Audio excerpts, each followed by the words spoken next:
तुम्हाला माहीत आहे का मंडळी, कोल्हापुरी कांदा लसूण चटणी कशी बनवतात? चला तर मग बघूया। मी ते 4 प्रकारच्या मिरच्या घेतलेल्या आहेत। आता त्याचे देठ काढून 2-3 दिवस उन्हामध्ये सुकवणार आहे। ह्या मिरच्या सुकवल्यानंतर मगच आपल्याला मिरची कांडपामध्ये ह्यांना चेचायला घेऊन जायचं आहे।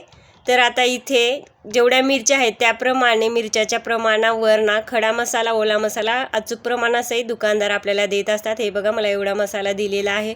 एक एक करून मी सगळं भाजून घेते, काही फ्राय करून घेते। इकडे कांदा सुद्धा तळून घेतला जातो, पण आता ते शूट करणं झालं नाही मला। लसूण, आलं, कोथिंबीर। आता मी निघालेली आहे मिरची कांडपावरती, कारण माझा सकाळी 9चा नंबर होता, लवकर यायला सांगितलेलं मला त्यांनी। ऑलमोस्ट आता इथे माझी चटणी करून तयार झालेली आहे। बघू शकता, मीठ आणि तेल प्रिझर्वेटिव्हचं काम करतं हे कांदा लसूण चटणीमध्ये।